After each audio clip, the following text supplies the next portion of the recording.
साथियों नमस्कार। गिरीश चंद पांडे पुनः आपके समक्ष एक ज्वलंत मुद्दा लेकर आया हूं और आज का मेरा मुद्दा जो है भारत कनाडा के नाजुक मोड़ पर पहुंच गए संबंधों से संबंधित है। और इससे पहले कि मैं आगे बढ़ूं, आपसे अनुरोध है कि यदि आपने मेरे इस चैनल को सब्सक्राइब नहीं किया है तो कृपया कीजिएगा। जो भी सामग्री आपके समक्ष प्रस्तुत करता हूं उसे शेयर भी कीजिएगा।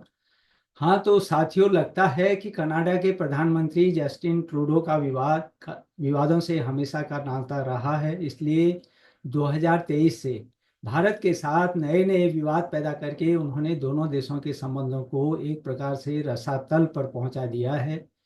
भारत और कनाडा के रिश्तों में आई दरार जो है चौड़ी होती जा रही है। वर्ष 2023 में अलगाववादी नेता और खालिस्तान के समर्थक माने जाने वाले हरदीप सिंह निज्जर की हत्या के बाद दोनों देशों के संबंधों में जो कड़वाहट शुरू हुई थी वह एक दूसरे देशों के राजनयिकों को निष्कासित करने और वापस बुलाने तक पहुंच गई। और आज स्थिति यह है कि द्विपक्षीय संबंधों के सुधरने की आशा हमें दूर दूर तक दिखाई नहीं देती। लेकिन हाल में 3 नवंबर 2024 में कनाडा में हिंदू मंदिरों पर हुए हमले ने दोनों देशों के बीच एक और गंभीर विवाद पैदा कर दिया है और जिसकी प्रधानमंत्री नरेंद्र मोदी ने कड़ी निंदा की है।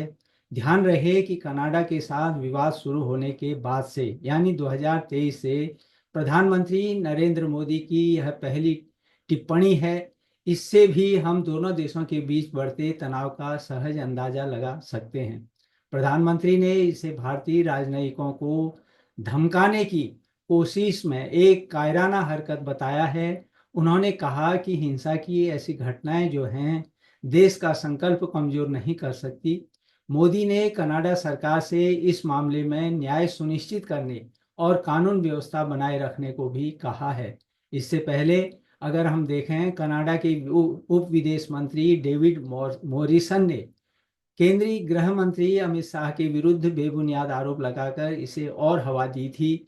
उनका कहना था कि अमित शाह ने कनाडा के अंदर सिख अलगाववादियों को निशाना बनाकर हिंसा, धमकी और खुफिया जानकारी जुटाने का अभियान चलाने का आदेश दिया था।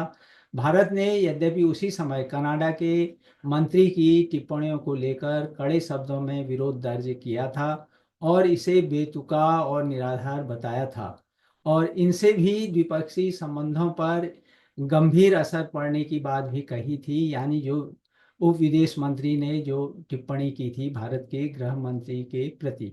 निसंदेह इस प्रकार कनाडाई अधिकारी जो हैं गैर प्रामाणिक दावे अंतर्राष्ट्रीय मीडिया को देकर ग्लोबल मंच पर भारत की साख को धूमिल करने की कोशिश कर रहे हैं।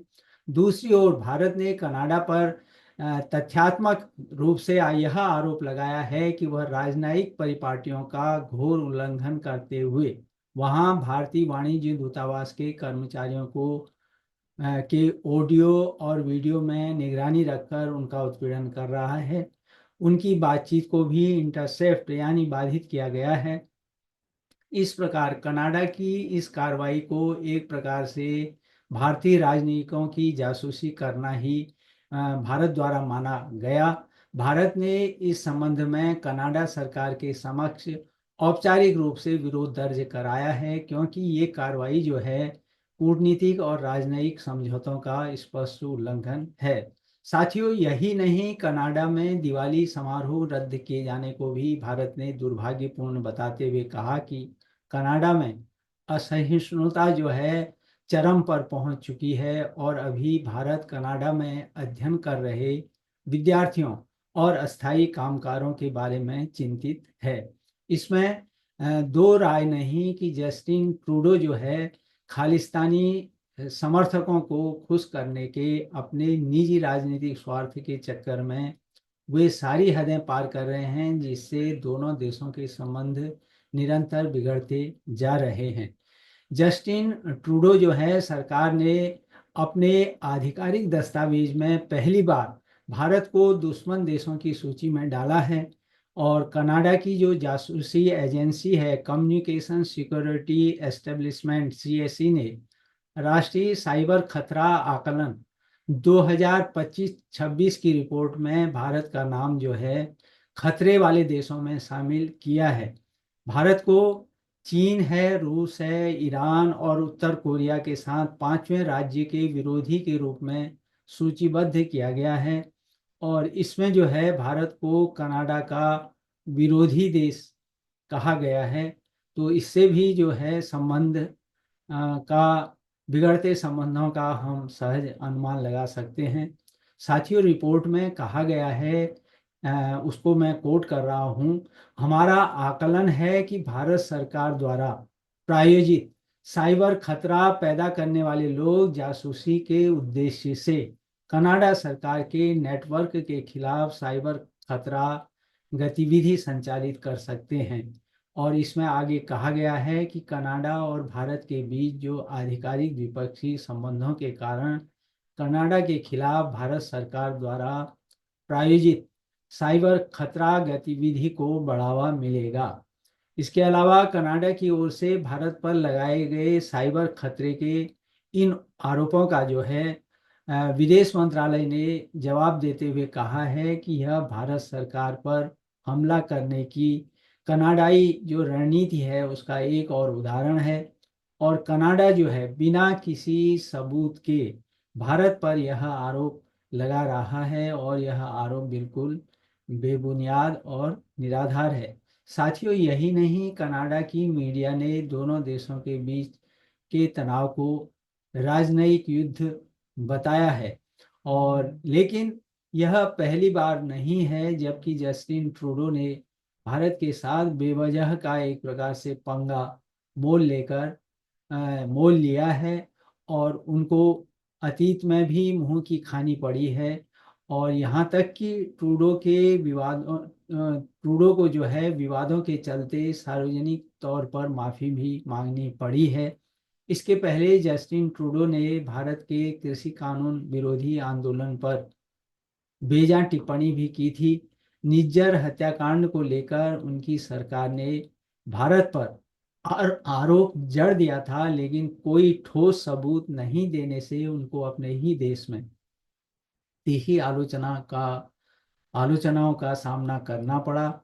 यहाँ गौर करने योग्य है कि हरदीप सिंह निज्जर की जून 2023 में कनाडा के सरे शहर में कुछ लोगों ने गोली मारकर हत्या कर दी थी। इसके बाद से ही दोनों देशों के बीच तनाव और खटास जो है लगातार बढ़ती जा रही है। और उसमें कोई रुकावट या उसमें कोई सुधार नहीं दिख रहा है। साथियों, ट्रूडो ने पहले सीधे भारत को इसलिए जिम्मेदार बताया इसके लिए पहले भारत को सीधे जिम्मेदार बताया, लेकिन बाद में वे अपने वक्तव्य से ही मुकर गए और कहने लगे कि उनके पास जो है भारत के खिलाफ कथित सबूत के नाम पर केवल खुफिया सूचनाएं हैं। यहाँ पर यह प्रश्न उठना स्वाभाविक है कि कनाडा को आखिर ये खुफिया सूचनाएं कौन दे रहा है। अमेरिका इसमें सबसे ऊपर है। और इसलिए स्वाभाविक है कि हमें इस मसले पर जो है सावधानी बरतनी होगी। क्योंकि कनाडा जो है अमेरिका है, ऑस्ट्रेलिया है, न्यूजीलैंड और ब्रिटेन खुफिया नेटवर्क 5 आइज के सदस्य हैं। ये 5 सदस्य हैं, कनाडा है, अमेरिका है, ऑस्ट्रेलिया, न्यूजीलैंड और ब्रिटेन। ये देश आपस में खुफिया सूचनाएं साझा करते हैं और 5 आइज के नाम से जाने जाते हैं, जो दुनिया का सबसे ताकतवर इंटेलिजेंस नेटवर्क भी इसको हम कहते हैं। और इसके अलावा ट्रूडो का कहना है कि वे G7 भागीदारों के साथ भी बातचीत जारी रखेंगे इस मसले पर, भारत कनाडा के संबंधों के मसले पर। और G7 यानी दुनिया की 7 सबसे बड़ी उन्नत अर्थव्यवस्थाओं का संगठन है, जिसमें स्वयं कनाडा शामिल है। उसके बाद फ्रांस है, जर्मनी है, इटली है, जापान, यूके और अमेरिका इसमें शामिल हैं। इस प्रकार कनाडा जो है 5 आइज और G7 के दम पर जो है भारत को आंख दिखा रहा है। और एक प्रकार से हम कहें कि भारत को खोखली धमकी जो है देने के मूड में है।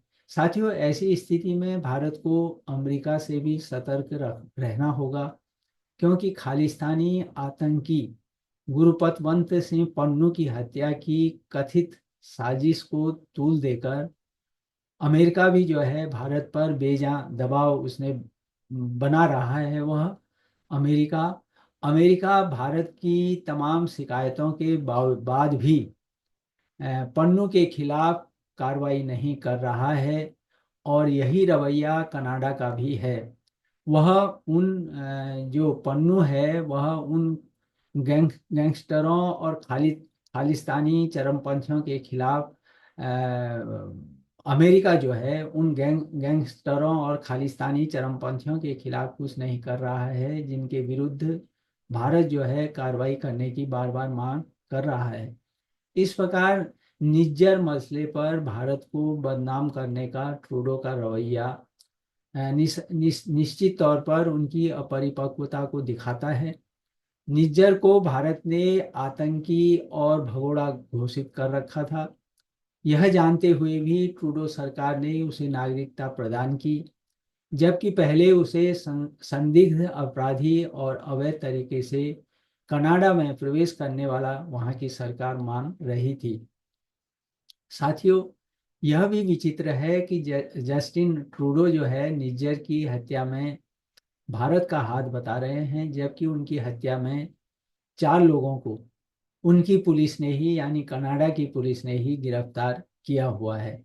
इसके इसके पहले अक्टूबर 2024 में कनाडा ने भारत के उच्चायुक्त को हरदीप सिंह निज्जर हत्याकांड के मामले में पर्सन ऑफ इंटरेस्ट घोषित किया था, और इसके बाद भारत ने अपने राजनयिकों को कनाडा से एक प्रकार से विरोध स्वरूप वापस बुला लिया था और कनाडा के राजनयिकों को निकाल दिया था। साथियों, अभिव्यक्ति की आज़ादी के नाम पर खालिस्तानी आंदोलन और अलगाववादियों को खुली छूट, अवैध प्रवास के चलते बढ़ती आबादी और बुनियादी सुविधाओं की कमी के चलते जस्टिन ट्रूडो की जो लोकप्रियता है वह बेहद कम हो चुकी है। और प्रसंगवश यहाँ उल्लेख करना जरूरी होगा कि भारत में 1980 से 90 के दशक में जो खालिस्तानी आतंकवाद उभरा था वह समाप्त सा हो चुका है, लेकिन कनाडा है, अमेरिका है, ब्रिटेन, इन देशों की सरकारों ने जो है अपने यहाँ के खालिस्तानी चरमपंथियों की हरकतों के प्रति एक प्रकार से आंखें बंद कर रखी हैं। पहले जैसे पाकिस्तान खालिस्तानियों की मदद करता था, वैसे ही अब ये पश्चिमी देश करते दिख रहे हैं, और जो न केवल भारत की दृष्टि से बल्कि विश्व समुदाय की दृष्टि से भी हम इसको किसी भी हालत में उचित नहीं ठहरा सकते।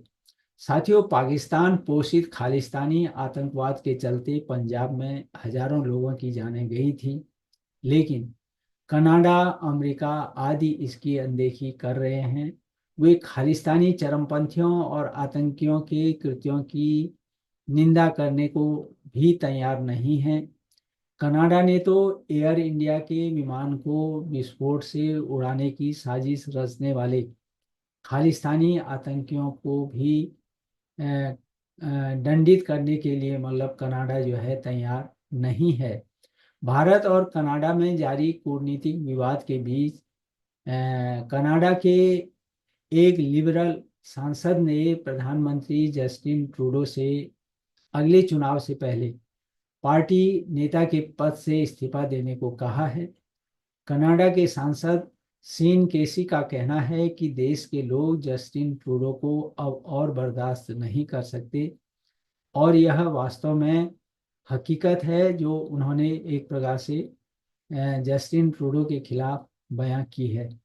साथियों, कनाडा में कनाडा की स्थिति अगर अभी हम देखें तो अभी 4 प्रमुख घरेलू मुद्दे, जिन्हें 4 आइज के नाम से भी जाना जाता है, वे हैं इन्फ्लेशन महंगाई, इनकम्बेंसी सत्ता, इमिग्रेशन अप्रवास और आइडेंटिटी पहचान। कनाडा में महंगाई इस वक्त जो है सबसे बड़ा मुद्दा है। इसके अलावा करीब एक दशक तक सत्ता में बने रहने के कारण ट्रूडो की सरकार को एंटी इनकम्बेंसी यानी सत्ता विरोधी लहर का भी सामना करना पड़ रहा है, और जिससे ट्रूडो का राजनीतिक आधार और भी कम हो गया है। दरअसल बढ़ती आबादी ने कनाडा की सोशल सर्विस और हाउसिंग इंफ्रास्ट्रक्चर को प्रभावित करना शुरू कर दिया है। इसका नतीजा यह हुआ कि ट्रूडो सरकार को अप्रवासियों की संख्या को कम करने के लिए मजबूर होना पड़ा। हाल ही में ट्रूडो सरकार ने स्टूडेंट वीजा में कटौती का फैसला किया था, जिससे भारतीय छात्रों की भी चिंता बढ़ गई थी। तो इस प्रकार वहाँ पर अप्रवासन जो है जस्टिन ट्रूडो के लिए एक सिरदर्द पैदा करने वाली घटना है। इसके अलावा कनाडा बॉर्डर से घुसने वाले प्रवासी श्रमिकों को लेकर अमेरिका कनाडा के बीच जो है तनाव भी सामने आया है, और इसे लेकर अमेरिका लगातार कनाडा पर दबाव डाल रहा है।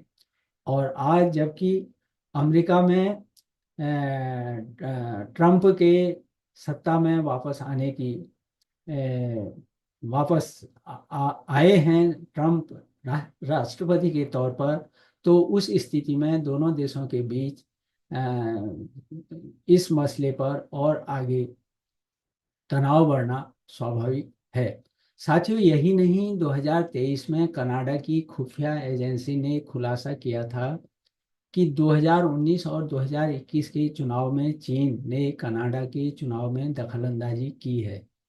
पिछले कुछ सालों में अगर हम देखें, चीन पर कनाडा के चुनाव को प्रभावित करने और चीन समर्थक उम्मीदवारों को पैसे भेजने का आरोप लगाने वाली कई रिपोर्टें सामने आई हैं। भारत बराबर कनाडा के साथ संबंधों को पटरी पर लाने का प्रयास करता रहा है।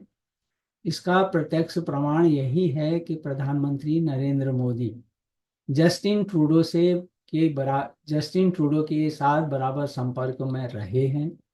नई दिल्ली में सितंबर 2023 में आयोजित G20 के 18वें शिखर सम्मेलन के दौरान जब भारत ने G20 की अध्यक्षता की, उस समय कनाडा के प्रधानमंत्री ट्रूडो से कनाडा में सिख अलगाववादियों के द्वारा किए जा रहे विरोध को लेकर मोदी ने चिंता जताई थी।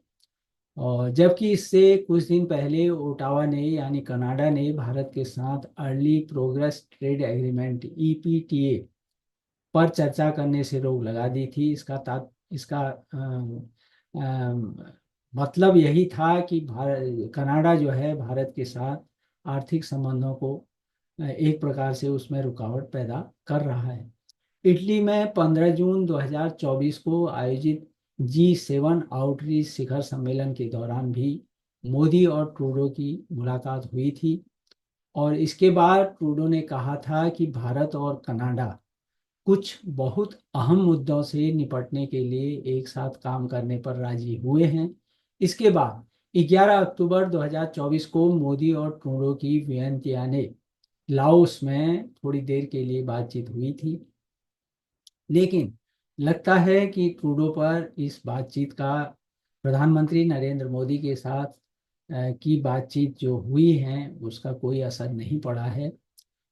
दोनों देशों के बीच संबंध सुधार के सिलसिले में, और अभी वे एक प्रकार से खालिस्तानियों के हाथ खेल रहे हैं और अपनी सत्ता बचाने के प्रयास में लगे हैं। यहाँ उल्लेख करना प्रासंगिक होगा कि दोनों ही राष्ट्रमंडल राष्ट्रों के सदस्य देश हैं और दुनिया की सबसे बड़ी अर्थव्यवस्थाओं के समूह G20 का हिस्सा हैं।